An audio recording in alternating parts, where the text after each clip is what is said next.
Hi guys, it's me, Jocelyn, again. And over the past couple weeks, I've been reading the next issue of the 3-in-1 Dragon Ball manga that covers books number 19, 20, and 21, which covers chapters 219 through 252.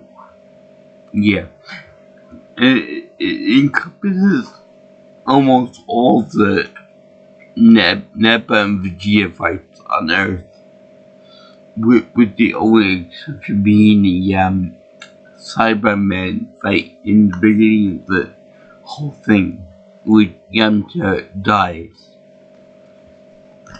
Which brings me to my first point of contact with this. What in the hell did they have a picture of Cyberman in the beginning of the book, in the cover of the book? Because, that doesn't make any sense that they would have that in there. You know, Toriyama obviously wrote them out after the poet with Yamcha. So I don't know where they have them in there. So anyway, this is the big one in which Goku returns back from his trip to the other world, and he got the training from King Kai in the Spirit Bomb and the Kaioken attack. Now, on the cover here, Vegeta's face is a little bit more serious than normal. Maybe it could have been because Toriyama wanted to show his malice. By the way, I should point out that the Satan outfit, the full armor with the exactly shoulders and the little flower petal protection on the crotch area, I actually like this a lot for Vegeta. It's my favorite same costume for him, because I think it's more appealing for his same roots and over-top attitude. By the way, I should also say that I really think that Brian Drummond, when he did the ocean dub for the cartoon version of Dragon Ball Z, I think he did a better job than Chris Sabat. I know I might get some flack from some people, but I think he's better. He's more energetic, more psychotic, to put it in one way. He's pretty fun in the role, especially when he says, after Vegeta uses a lot of power in like a area of effect attack. He says, "Come on, you want some more? Come on." And it's really funny. By the way, that is not featured in this manga book for some reason or another. I think that would have been a great line for this. Also, when Piccolo, Gohan, and the others fight Nappa, he doesn't mention right before he curb stomps Gohan that there will always be a tough spot in the bottom of my shoe for a kid, or something to that effect. But they don't have it in it for some reason or another. I don't know, maybe that was just a translation issue. Maybe they didn't know the idiom for when Toriyama wrote this masterpiece. Also, I have another good question for you. They have in here that Yamcha dies, so Chatsu Hien dies too, in a very abrupt way, and then they have Piccolo dying right before Goku comes to the day. But at this point in time, Goku was still in the afterlife. So it wouldn't make sense that he would just briefly passing by when he got to Earth. Maybe not Piccolo, because Piccolo was like at the last possible second he died. And therefore Kami would do teleport Goku. Wouldn't be there to teleport otherwise. But the other people, Jen, Chatsu, and Yamcha, they should be dead already, and they should be at the way station by now. Maybe that's just me that they didn't put that in there, but anyway, one more thing I should point out before I get to this book and the writing compilation is that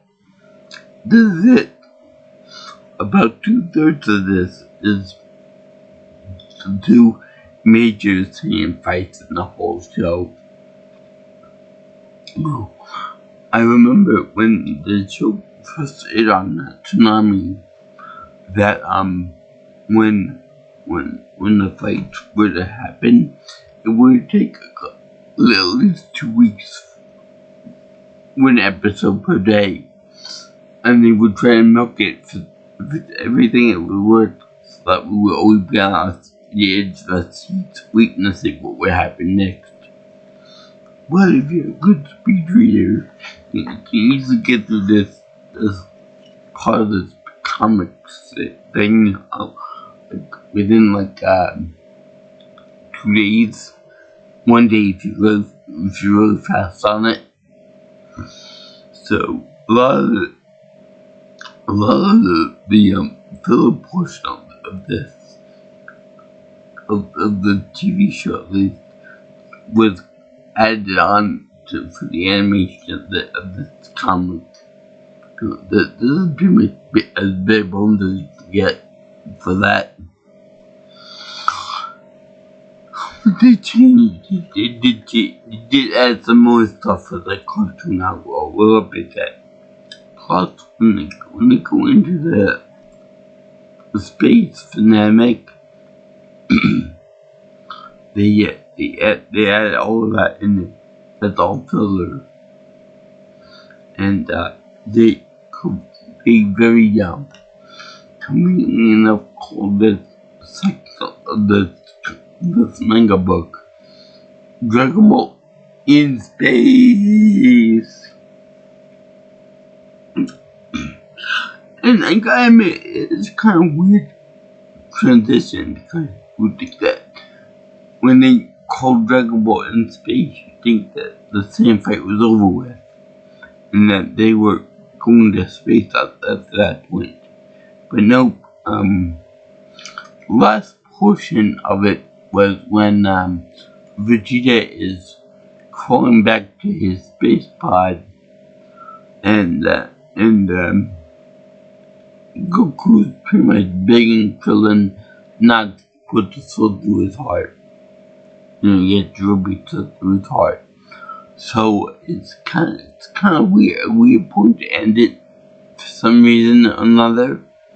I don't know what Toriyama did that right there, but he did it. And I can't ask Guy because he's already passed on the other world right now. So let me get on with this. So we originally, when we last left off, Goku was rushing across the way to the big battlefield, which the thing, not but Vegeta, had already wiped the floor with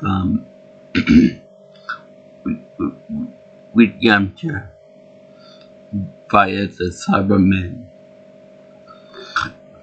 And then what's also noted that when I have my hair long, some guy said to me at the gym, he said, Joe, you look like somebody from Dragon Ball Z. I thought we were referring to like Goku or maybe Trunks or Vegeta. Someone that I actually like in the show. But no, it had to be well, he had to be one of the first people to die in the show. Mr. Dying by the Cyberman Yamcha. They got the pretty girl before she went to the heel Vegeta. And then he got her with some alien loving. So anyway, they had the part where Nappa makes humans runs over pretty much everyone over there, including Gohan and Piccolo. And for some reason, I forgot what it was, but when the king of TNT arm chopped off, or partially chopped off, he didn't cover that much blood on it for some reason. I don't know, maybe it was because of the comic book or something. Also, he used his patented multi-form in this comic. Maybe because that was an added to the cartoon that added to it. But that would be really nice. And he didn't do the thing where he thrusts full arms like my champ. I don't know which that was the champ Pokemon, but I'm pretty sure that that's the first. And they also do the thing where they do Tetsu trying to blow Nappa up with his spirit energy, and his suicide attack and stuff. Unfortunately, they didn't really give it as much respectability as I would have thought they would. So he ended up dying. But they also cut out from the comic book, or actually they added to the comic, when Nappa rams his back to a spiky rock wall to get rid of the bugger on his back. So, as you can imagine, as the fight drags on, Nappa gets more and more battle damage and more of his precious thin armor ends up coming off to the point that he just wearing a Speedo, which thank God they decided to not take that down, because otherwise that would have been oh boy, it wouldn't be rated PG-13 manga book, or the anime for that matter. Or the boots too. The boots are important too. They might be made the same material as the Speedo. Which, by the way, I wonder, well, besides sensitive issues, and I don't want to see any male junk or anything, but why is it that underwear in these comics are so strong? We see Goku wear underwear on, we see Gohan wear underwear on. So, what gives? Why are thin underwear so special? Lots of their package is so alien that it's indescribable. So anyway, they also have the part where Piccolo sacrifices himself for Gohan, and that's where he becomes a true good guy. Because rather than Piccolo being a bad guy, the reincarnation of evil, he's actually with a tough love mentality. He becomes a true good guy when he saves the little bastard's life. Also, there's no one about Gohan being his only friend in the world, which they probably added for the anime only. Let me see if I can get a picture of that.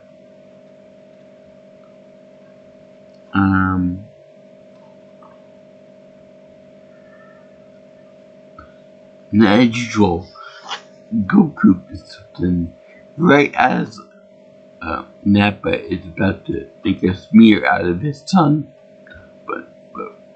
but he is unable to save Piccolo. And for some reason, Piccolo's body, as well as the obvious tattoo, disappears. Where the other people, Yamcha, Tien, and Piccolo, all have the bodies intact. For whatever reason.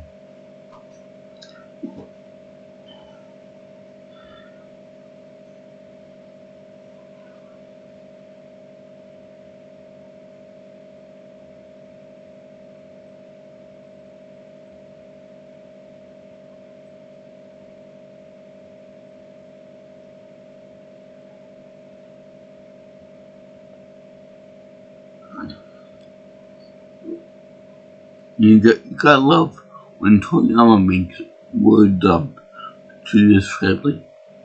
The noise, the sound effects of pounding up, crackling, and that camping on the ground whenever it is in. Yeah.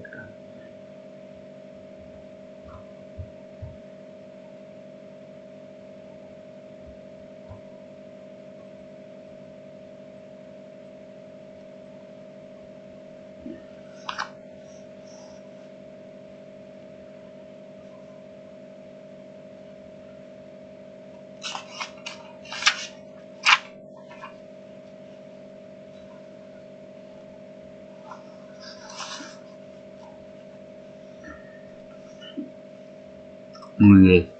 And this is another repeat of piano from the other page. But I figured something. So, one thing I missed in this is the sound effect and the animation of the cartoons. Obviously, I can't get that in this media form, but I still miss it nonetheless.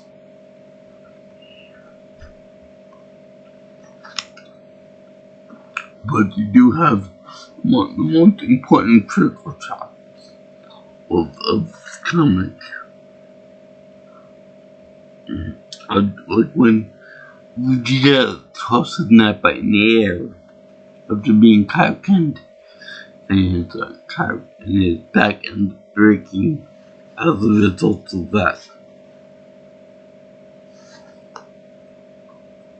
And the funny face that Nappa makes when he blown to bits by Vegeta. Let me see here. Now, I'm trying to get a funny one here for you. Very iconic moment too.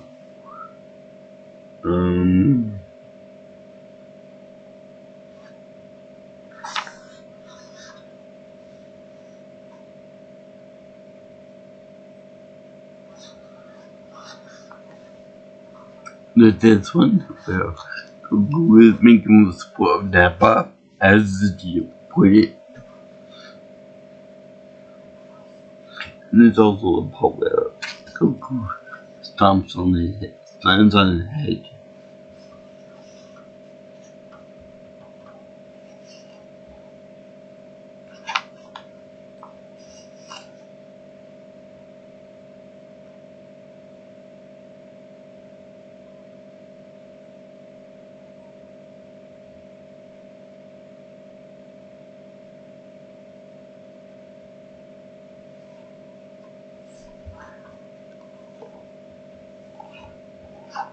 Great. And for some reason, Toriyama felt it necessary to have a chibi version of Riot in the beginning of the comic, which, if you know what I'm talking about, There's no Reddit in this comic whatsoever. Because he died.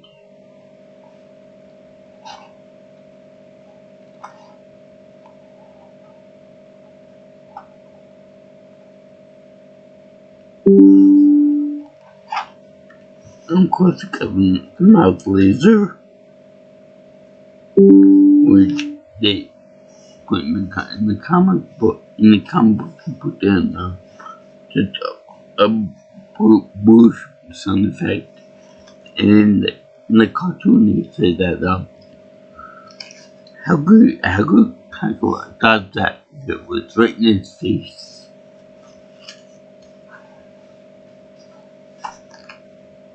Let me see where the hell is it now.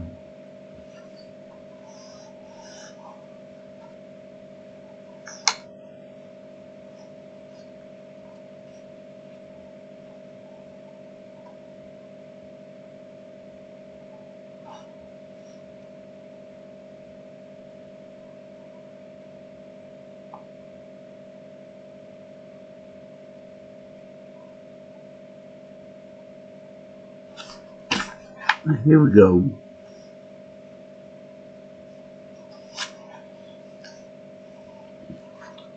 Right after Goku ends up stumbling on his head, they show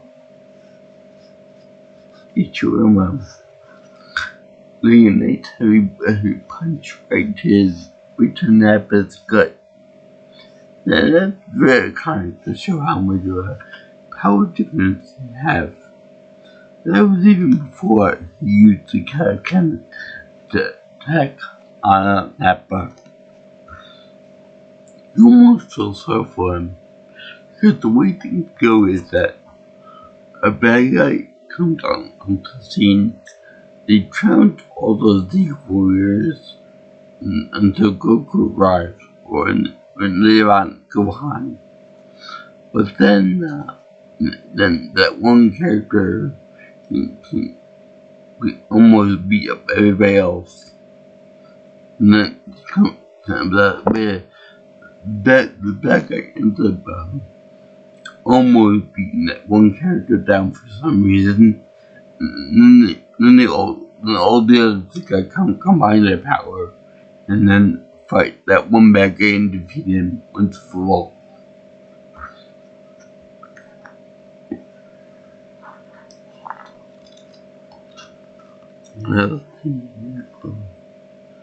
Now type of the big boss. The big fat muscular underling were defeated. They have the big boss, the big prince of all skins, my man Vegeta over there. Now in this comic, you always see that Vegeta is like the big bad of the universe. He's a big tough guy. Nobody is more powerful than he is. Until later on, you see Frieza's men.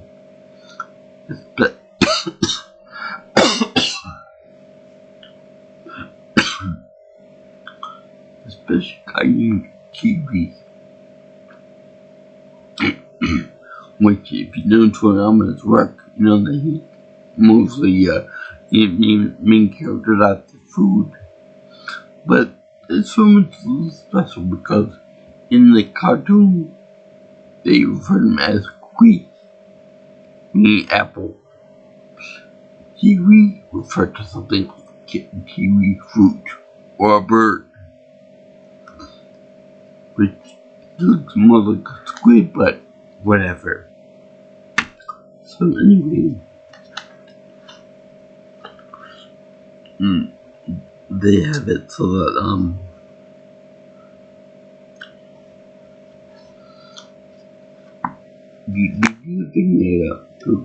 Goku actually fights with Vegeta, and they fight pretty well against each other, pretty evenly, with Goku using the Kaken punch too, and later on 3 and 4.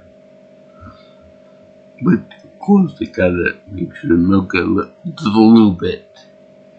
It's not all quick and fast, dry and all that. So, yeah. Another kind of shot is when they do the Kamehameha versus the Gat gun, which they do the Gat gun pretty well here, but they do it in Japanese writing for it. Same with the straight through desk, which I like. You would think they would put all the attacks with English wording, or at least have like an asterisk behind it, and say, this is what it means, blah blah blah.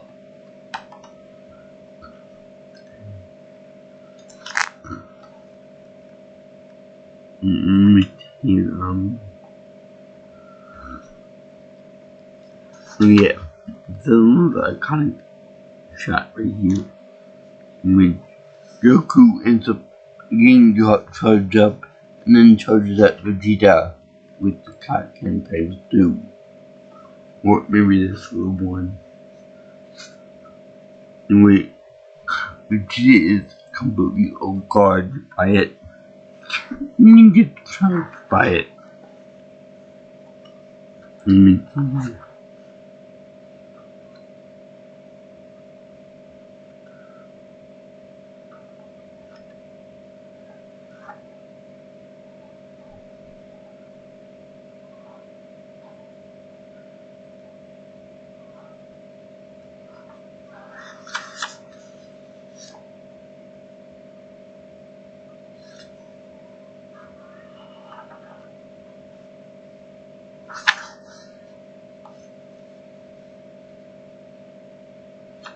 And for some reason, they don't put in there that Vegeta fought something like Kaioken on a different planet somewhere. So he kind of knew how to counter it.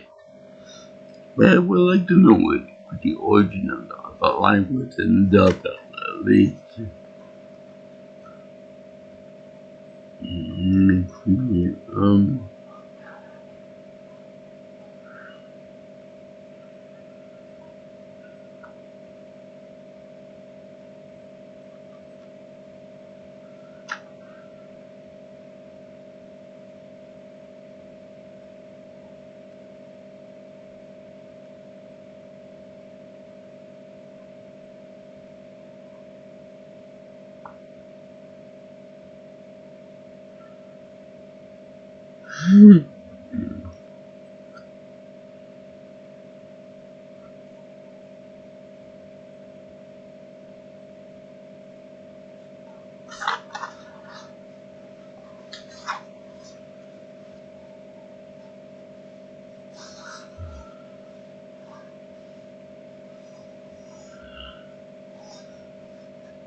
I love when you say, gun fire and the Kamehameha.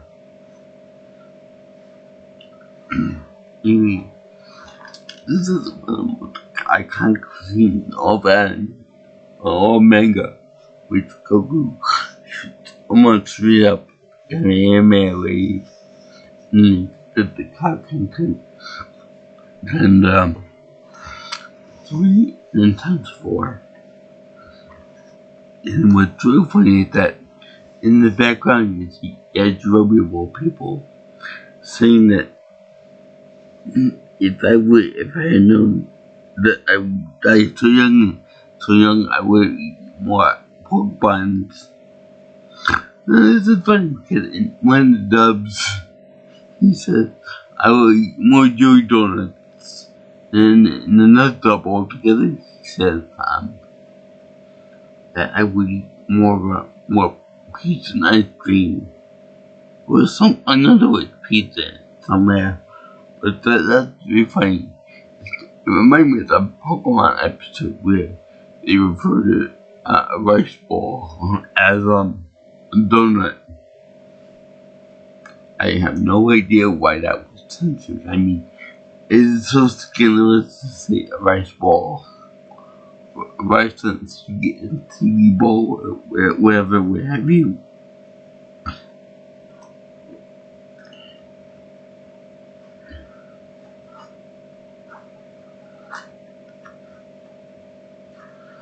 That was a very, very stupid dubbing thing with Pokemon, by the way.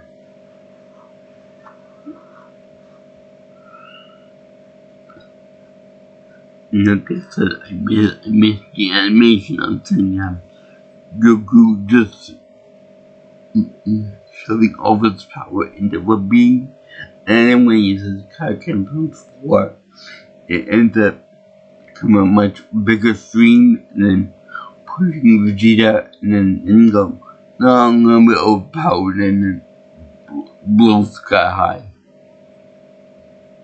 Also, he says, dodge this if you can, but if you do, the entire planet will go into smoke.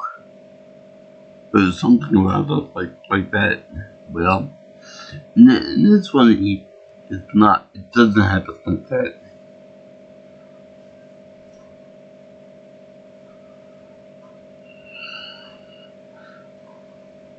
And then one of the other lines in the cartoon was when Vegeta trying to run away from Zoro Gohan. He says, I can't get around him as he transforms back into a human, but saying hybrid. Now it's funny I mention that because when they do in the cartoon, because it's because of the animated cartoon, it takes a little while, so they milk the transformation things a little more to Gohan and Vegeta and the others when they are basking, rock smashing, and all this junk. They last for longer in the monkey form than in the book at least. So anyway, that'd be funny.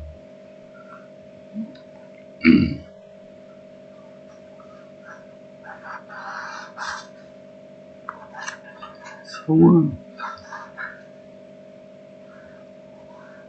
they also show that Goku is all tuckered out from all this stuff. Now, I know that's a big error. I know that's a big oopsie on translator's part. But I just wish that when they made this comment, that when they originally wrote it, that kept in the line about Goku's father Bardock being a brilliant scientist, and then he invented the artificial moon ball to make the Saiyans into what they are now. Yeah, that makes some sense from artificially, when there's no real full moon there. Also, with the blood waves that come from the moon when it's full, is that the same blood wave thing for all moons, or just this moon? It doesn't have to be a certain size for it to happen. That's a minor little thing that I wonder about. I was thinking now,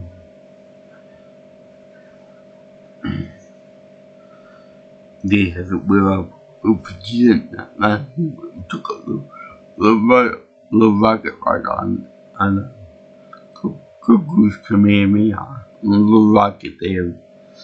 They have him disheveled, and its armor is broken off on the shoulder piece right over here.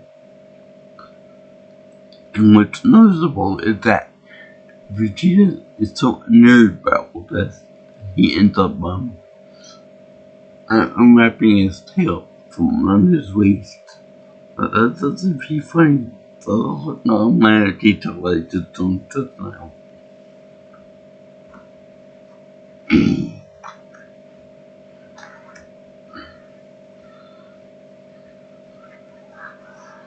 And that's the way Vegeta's so happy and so proud that he has an advantage that some Goku doesn't have. And that being that when Goku was a kid, off screen they removed his tail. It's divine intervention or something. Now, which means that Vegeta can transform and get like a 10 times bonus to his power already, to his considerable power level already. I believe that his power was somewhere in the neighborhood of 18,000 at this point. That's a big increase. You never actually what that equals in this comic, but yeah, that's what they're handling in the short leaps. Anyway, they Jordan transformed, and they're also really surprised that Goku never put together two that he transformed into the giant monkey man when he gets, when he sees the full moon. He doesn't really put together about him seeing his own grandfather. All these years, Bulma never told him. Yeah, Jirobe never told him. Hampton never told him. Crow never told him. Nobody ever told the poor kid that he killed his own grandfather. Anyway, they also had that part where would go on and Krillin go away, retreat, and then come back. Now also, at one point of this panel for you guys.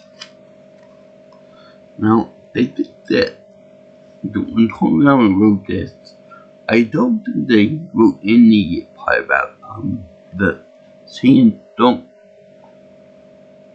when the hair gets to be a certain length, it never grows anymore. I don't know if it was just a artistic license or if it was just a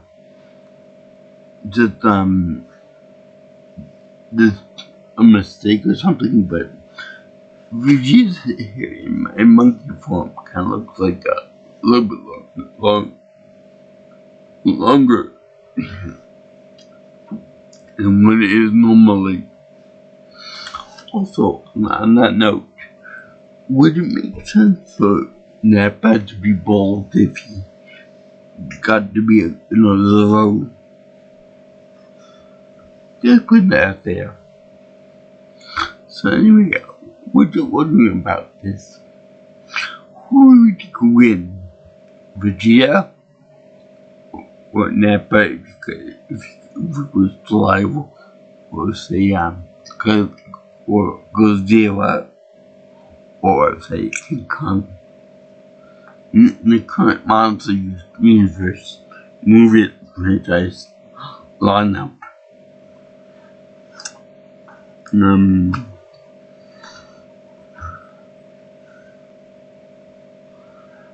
I also like these lines that show the immense power of any person.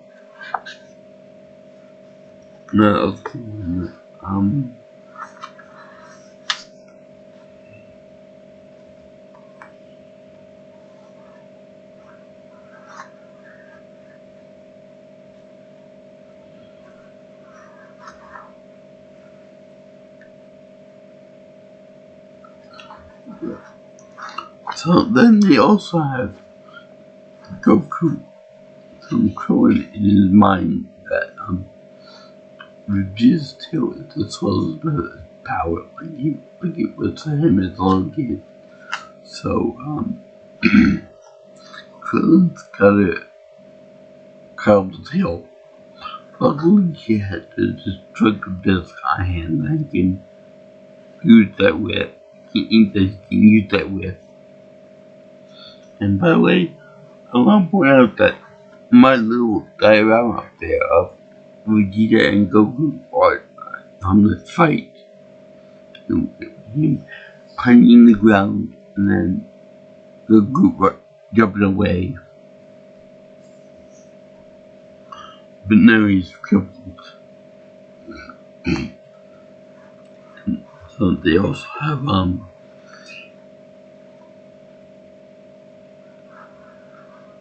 Goku shooting at his eye in the most wonderful, delightful way. Don't forget that the 50 and into your famous line from a Christmas story of the CIO kid. That's but for some reason that can be killed with that Baghdad tank that Vegeta used to leave on for his medical pod there, whatever you call it. But it still doesn't.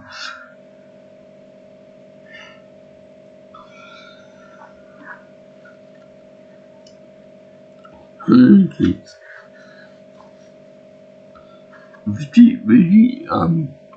Vegeta got Goku with crushing hands like a puppy dog with a dog. Oh, crush your bone. Nice. So, Krillin decided to use the destructive disc attack. Which, I'm sorry, Five Finger but that is the coolest attack I've ever seen from any human. I love this attack. I love the destructive disc. Unfortunately, he has yellow the attack. And therefore alert Mr. Vegeta about that. Into told Nappa to keep away from it. So he hops up as he normally does to avoid the attack. And later on, Vegeta will do the thing for it when the Spirit Bomb attack comes into play. And that he avoids both attacks while not even looking at them.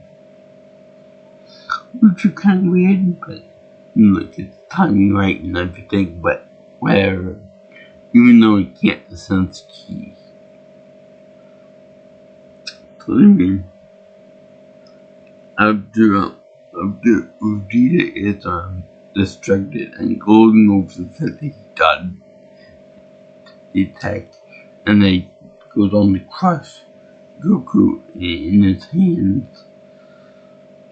It's a very interesting person here. Cut off his tail in a very interesting way. So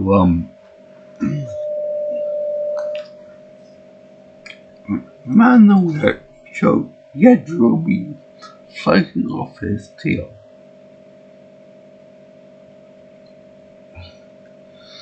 Now I always say that even though Yajirobe is a pretty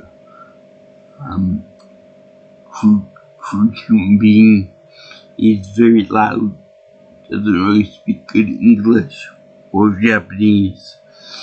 He is still a vital member of the Deep Warriors, and in this case, he does a pretty good job in defeating.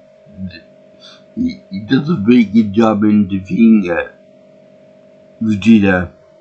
Without him, he would still be a monkey form, and he would still be able to kill everybody on the planet. Let's go onward to fight a monkey and monkey. So yeah, Yajirobe does his day. But in the show, I believe he does a hi-ya, and then he slices his tail, or maybe it's quiet, making him one of the most how should I put this stealthy and crafty characters in the whole show, because he doesn't announce the attacks. that's where it comes from. A guy talking about a fat blob of a character, but he's pretty quick at writing way too. So he does that. Just look at the cartoon. But it's funny. They don't really show too much fanfare in the whole deep transforming back down to being a regular sized human. And look at this. Yajirobe is so cool in doing it's slicing type act. It's weird, it's so awesome to see that. He was instrumental in defeating Vegeta. I'm just glad that he and the Trinity help. And like a little bit, he runs away like a coward.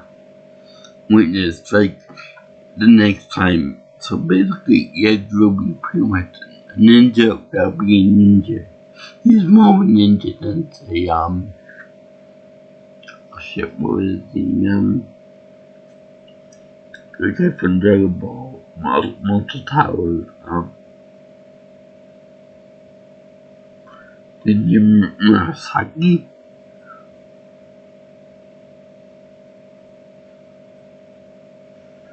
No, was it Sergeant Purple? Anyway, one thing that they don't have in the books that they didn't do is that when Vegeta is pissed off at everybody, he says that, when you want some more attack and all this stuff. And it's funny because when Yajirobe gets pinned down, they show Vegeta mercilessly beating the crap out of Yajirobe while he can't move. And they show him upside down with his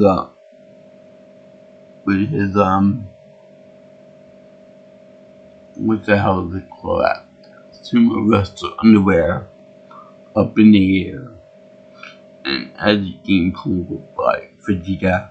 So I'm glad they didn't. They tell the scene and then show that. So then they also showed the magical, moon ball there, and then Gohan ends up looking at the ball as Vegeta pulling the guys, and his silk magic glows back in the instance. I think that was a big pull out your ass by Toriyama. But there was also the fact of that one Yajirobe actually defends Gohan again by slicing at Vegeta's backside and piercing the armor of him with the sword. That's actually really nice.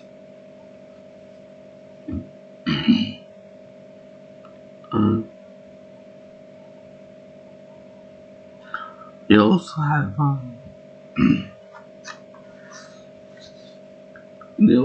the part where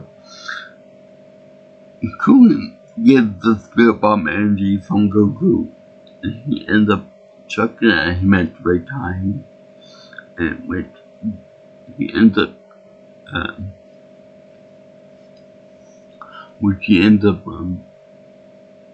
jumping over again without even looking at that complete badass.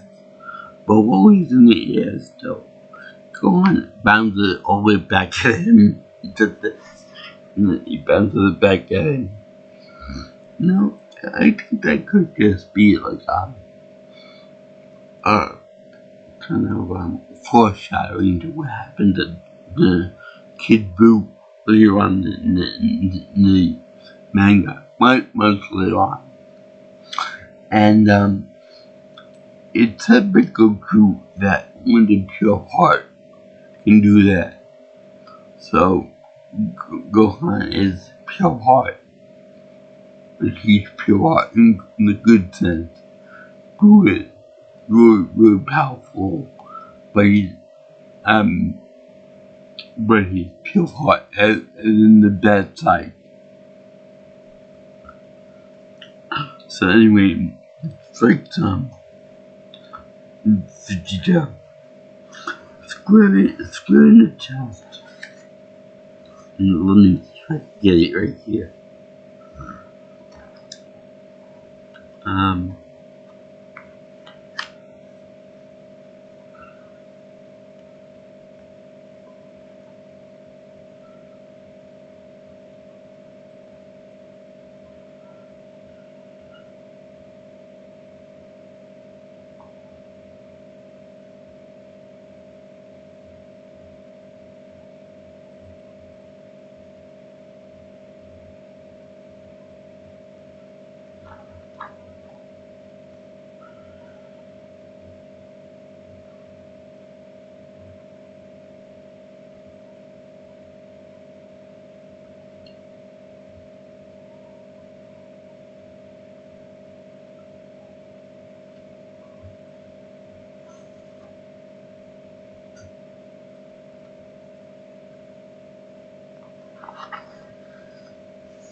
Oh yeah, and I like the way he says in the comments. He says, Vegeta says, "How dare you spill my blood taking the red your planet?" And as if his blood is so special and so royal and so nice that it can't be spilled for anybody else. They didn't put that in the cartoon probably because of technical reasons or maybe PG reasons. Yeah. I like this how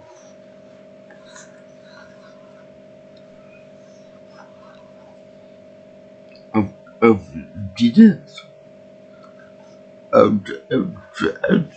face like that to really emphasize the pain that go along with by spirit bomb, or Genki Dama.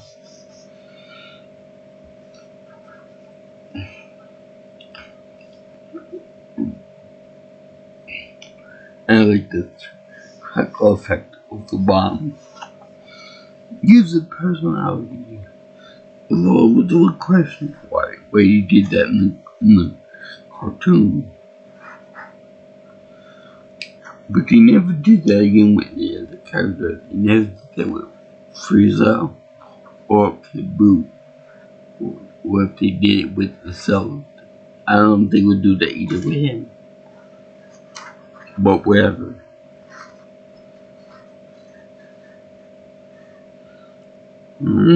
Here, deals with the thing that they do, Gohan, I want to transform it into giant Azura form, but then Yajirobe stopped Vegeta temporarily from killing him by slashing his armor with his sword, which is very impressive given that Yajirobe tore his metal and can slice through thin armor, which obviously is a alien material.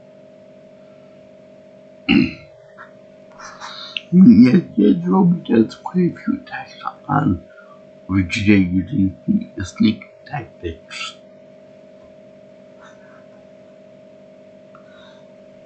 Let's see here. They do a thing where they do go on a giant monkey being out like almost like a childlike terror. He smashes a few rocks and everything until Goku makes him turn his attention toward the real bad guy, Vegeta. And Gohan eventually snaps to it and gives him a good run for his money. It's nice to see the one and a foot in the cave of the good guy 13 in its case. So he ends up doing that, and then Vegeta ends up trying to get it off. And he tried to take it off while he transforming him first. Then he says that, gets distracted and the tail ends up fully transforming into the monkey, and then he ends up cutting it off and then go on eventually falls on top of him. But as naked to in my head. And then crushes Vegeta. Now Vegeta is so worn out that he gets close to the same pod. And everybody else is worn out, crippled.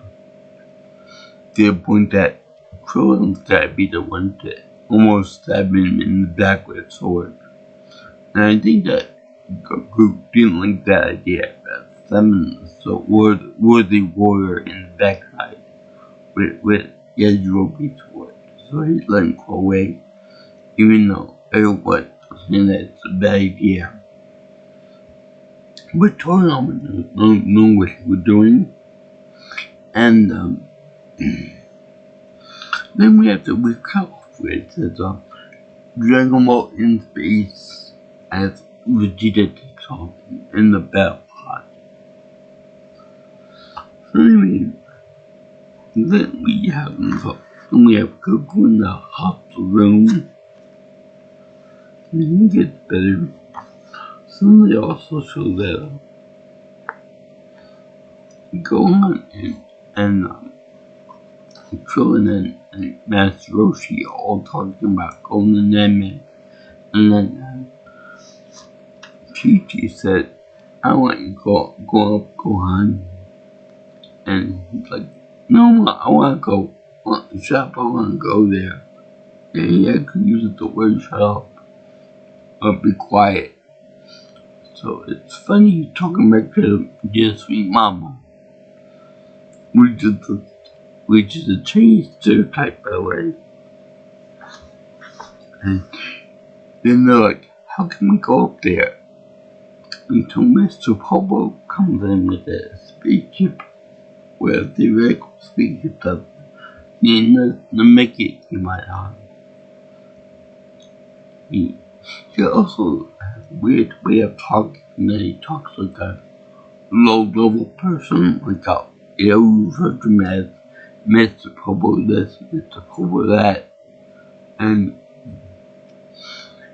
he's supposed to be based on some kind of something in mythology and stuff, but people always say that he's based on a black slave, which, yeah, I would say so, given that he always referred to him as a third person, and that he always had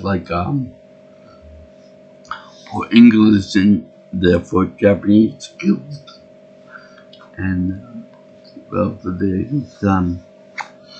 he speaks Namekian, but when he speaks like it with winging the vaulting.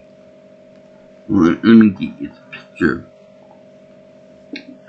He also said that Namekian waited forever for weeks and months for his family to come by and get him off Yamdube Heights.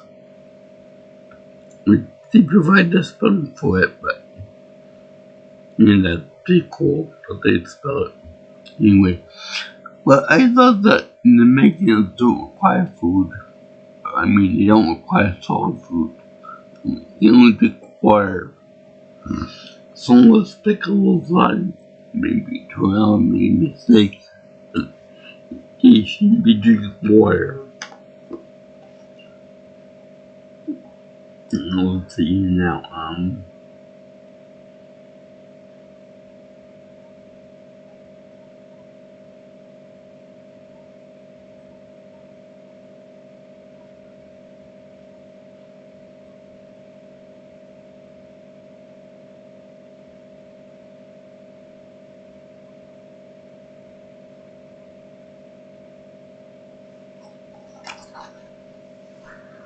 crap.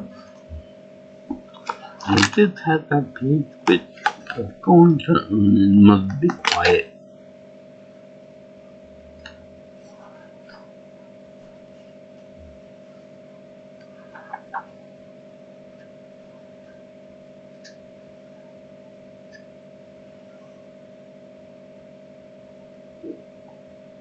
And Momo doesn't let Master Roshi come by with them dynamic because he knows who Master Roshi is. He's a pervert.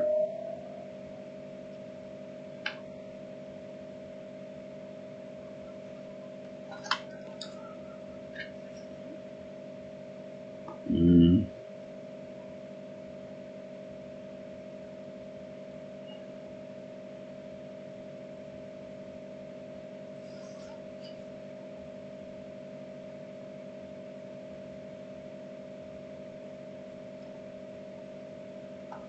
You know, they forever refer to Vegeta as the Teen. And for some reason, they refer to Frieza as Freeza. I know that some people write with an I.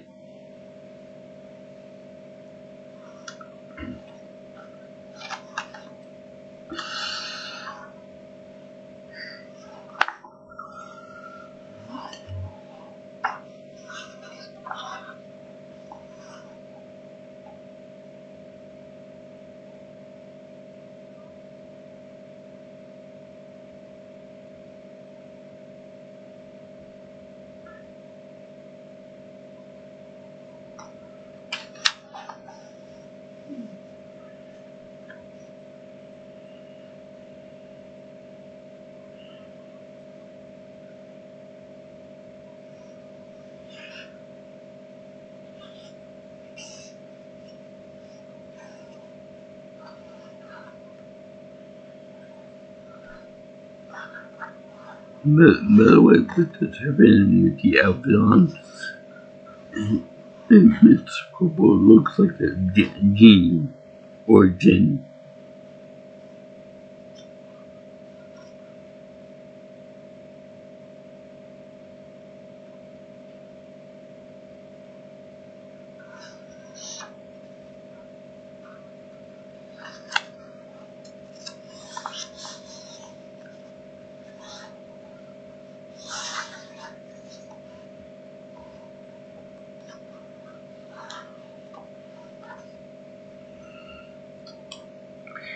This mimicking. Yeah.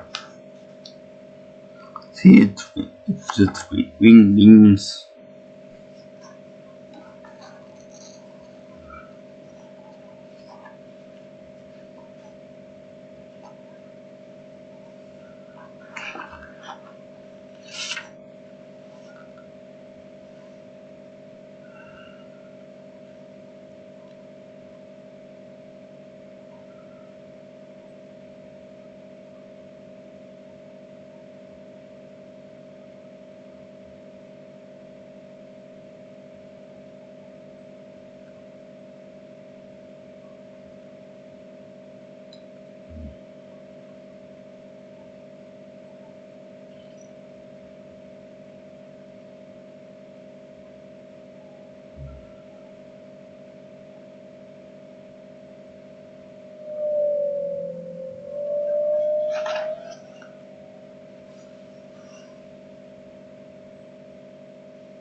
I just didn't wait to find the page again. Let's click on it now.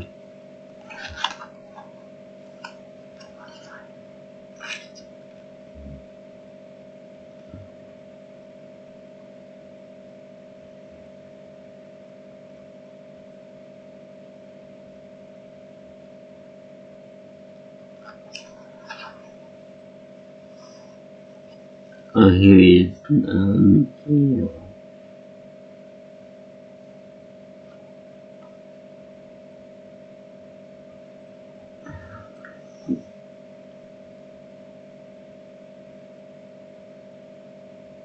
I was way up when Goku and the others are going across the, come back from the battle with Vegeta and that yeah, Droby actually said when Chi-Chi is whining about something, he said, "You want me here?" That should go to show how crude and rude she can be at times. You know, especially because she is a fighter. She will probably kick big fat ass everywhere.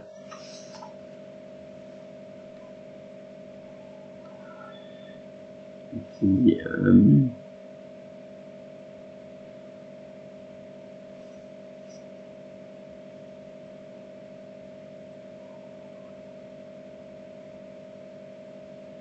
yeah. Here we go. Here it is. Gohan doesn't tell his brother so. I think I'd be a little too drunk for this. But what he does is, be quiet! Go. I'm gonna see my mentor Piccolo and bring him back. Now, there's a thing there where the way to get on the spaceship looks like a big football when it's an enemy. It is, the password is Piccolo, and that unlocks the door.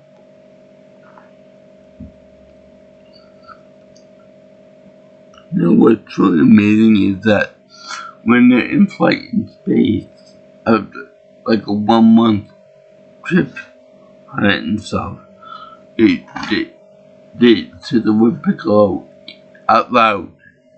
So, unless the ship has some kind of mechanism where when it's in flight, the hatch doesn't open up, they show, they have, it's locked so that even if they say the word Piccolo, it doesn't open up and suddenly into space.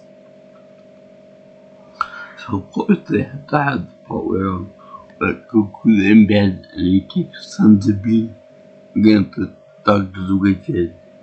He takes it, busts out his cast and all that.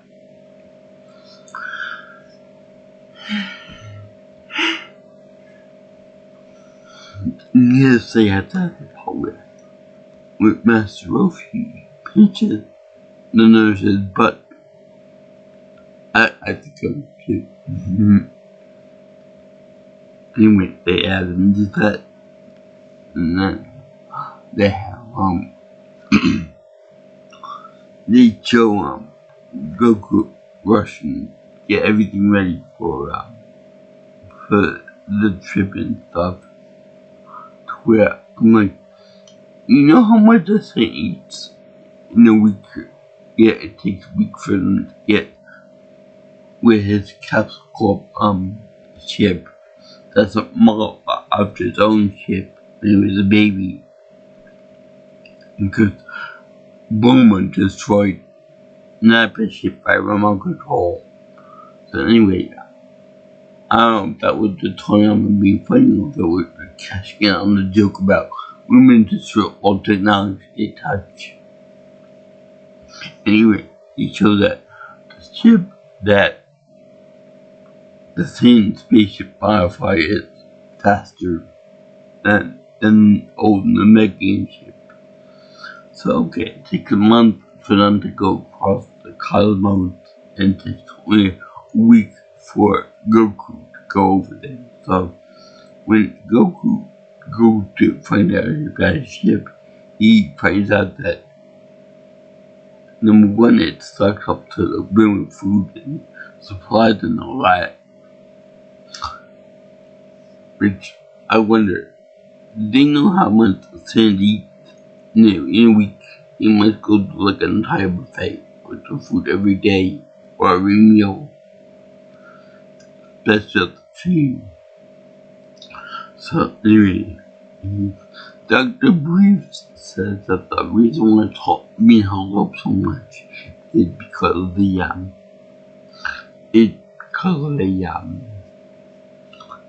the TV or some kind of stupid thing isn't hooked up right. But in the show, it's an espresso machine that's holding it up to where I question why did they make the change? I mean, espresso are harmless, you know. They're not as dangerous as a rice bowl is. So I doubt it if Kid would even know what an espresso is. That read the comic book or the manga, but apparently it's like a whole big forbidden hot coffee type situation,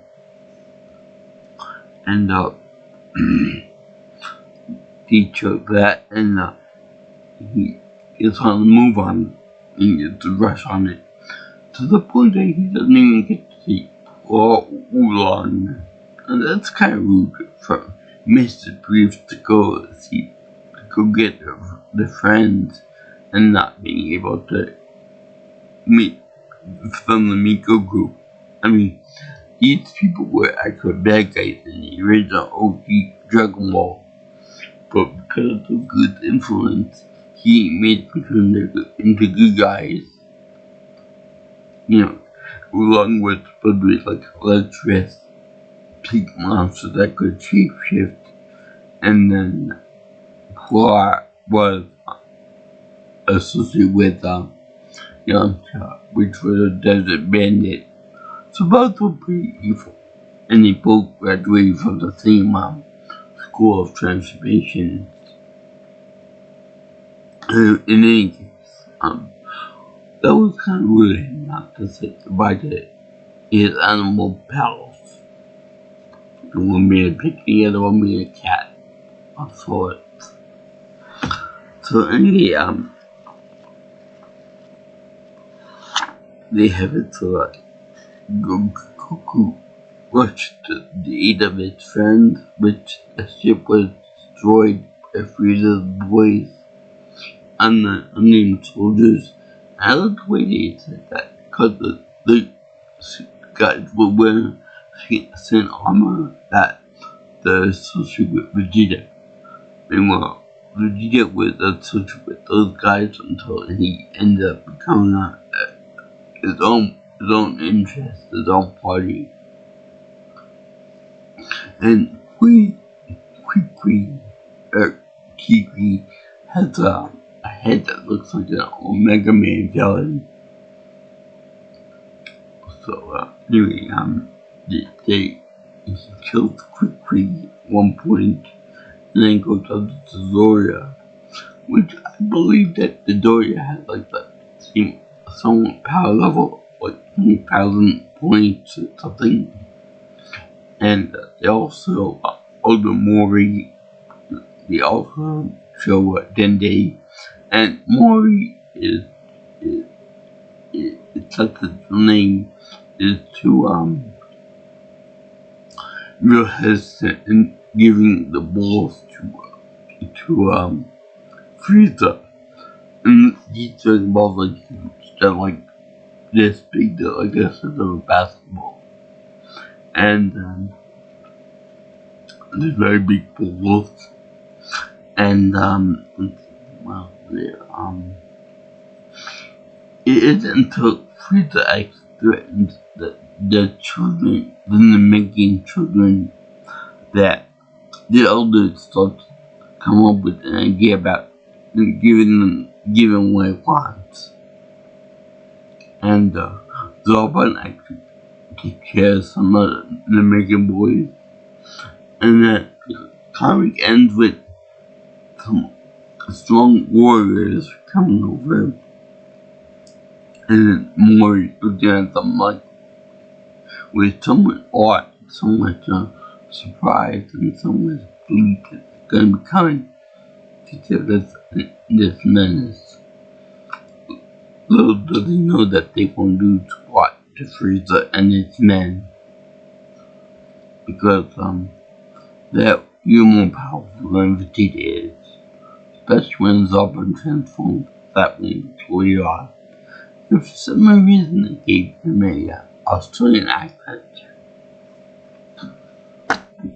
Another thing here. And then they show about Vegeta getting healed, which took a lot less time in the comics than it did in the show for obvious reasons. Just trying to build a bit its menace. I get fixed up.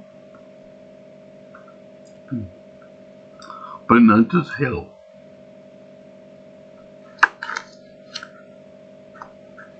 It gets implied that because the original tissue's all there in the eye, it's okay. But because the tip was cut out, I guess that's why it can be repaired. And the only time we'll come back with will be Dragon Ball GT.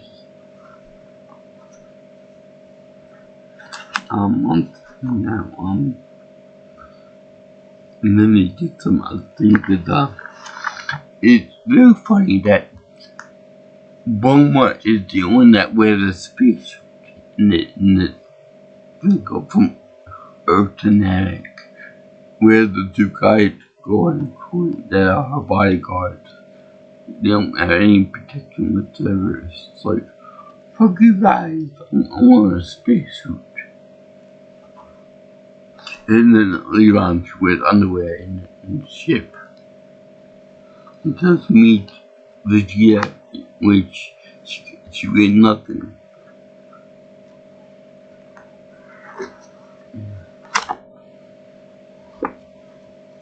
And there's some part in this whole thing in which Bulma ends up bitching out Yajirobe that he should have been dead instead of Yamcha.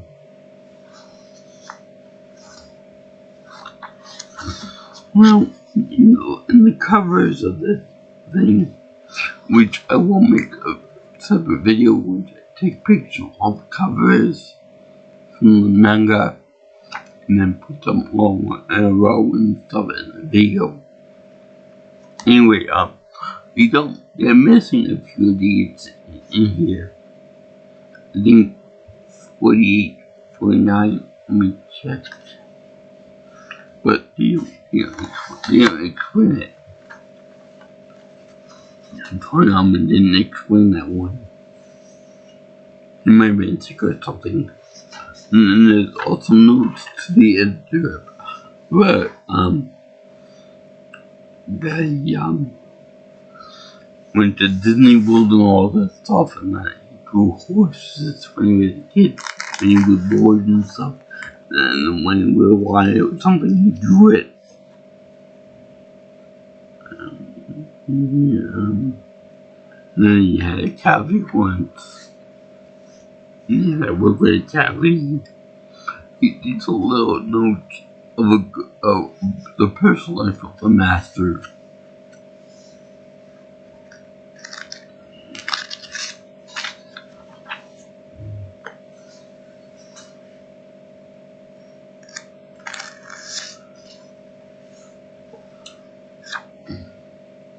The way they have to go back in time for when Goku had to fight, had to get his ship back.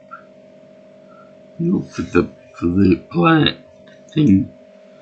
And also like the way they put chibi forms of each of the characters number 249. The manga.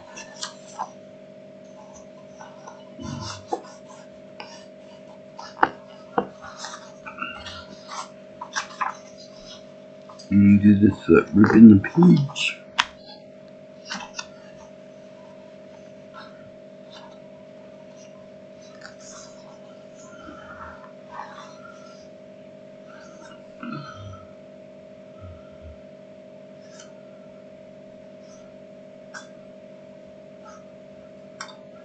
Cute.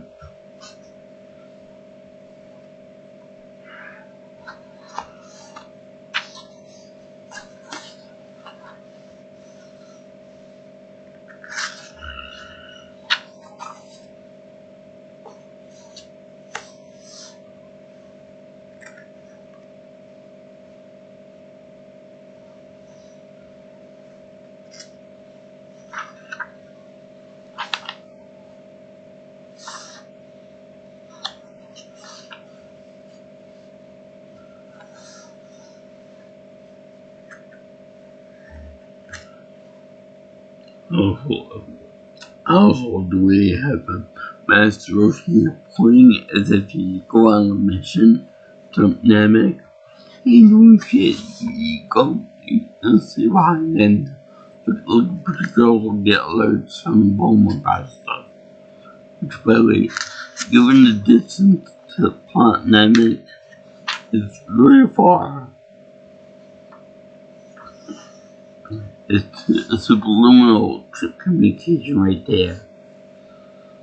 So anyway, missing pages are until number 241 and 242. Looks like that's a bigger deal with. It's still not a whole. So anyway, I like this comic. The trio comics very iconic scenes, very iconic action, very iconic pictures. In case I do the picture of when Goku breaks out the cast.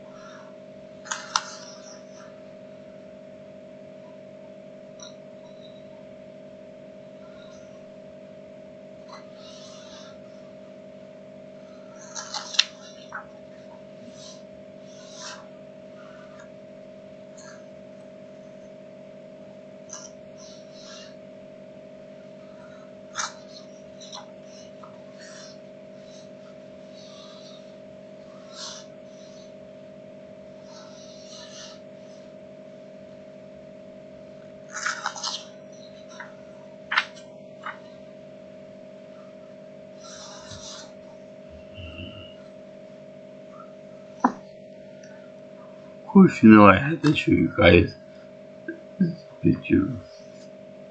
Manga breaks all its casts and equal to the hands and arms.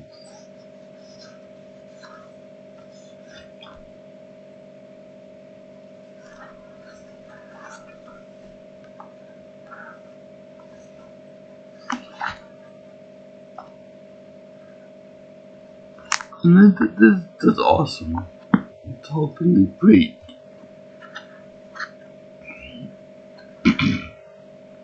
Anyway, thank you for watching my video on this, the Dragon Ball manga compilation, the reading of it. It covers books 19, 20, 21, and it's also covers chapters 219, check 219 to 252.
I also like all the detail about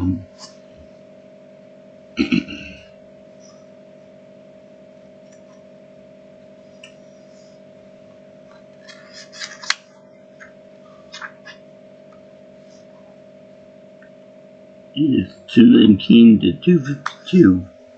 I also like all the detail that were put into Piccolo and Stripe clubs.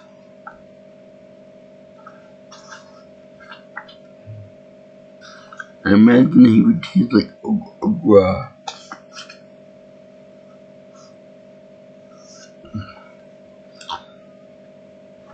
Anyway, I give Desmond half a piece to Bubble because it's awesome for all that I talk about.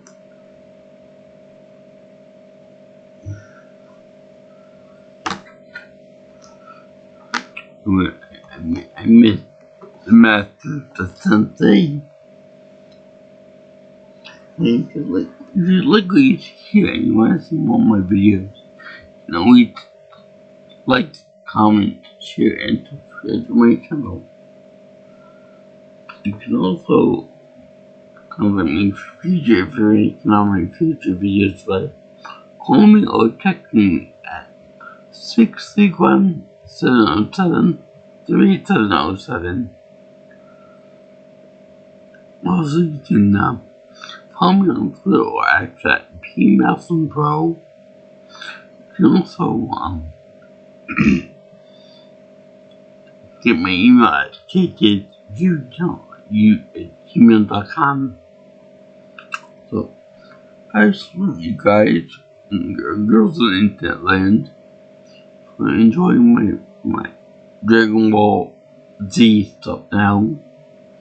And I love the way Bulma is a genius. She blew up a Nappa space pod. And I would think that Vegeta would have some device in something like that, in which he would, destroy all technology for things that don't survive the missions. The technology doesn't form the enemy head. Now, I just one that Piccolo destroyed the first space pod for Goku, and then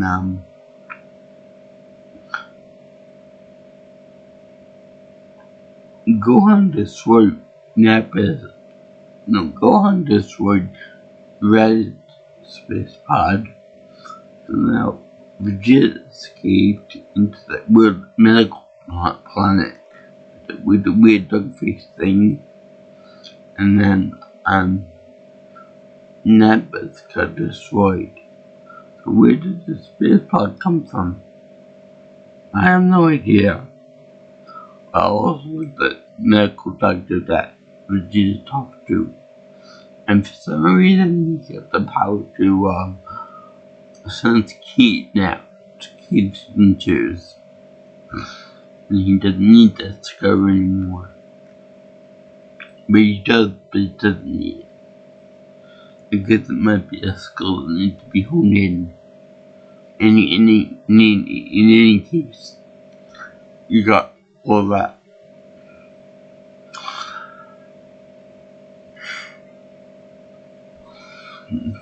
Peace out, my brothers and sisters.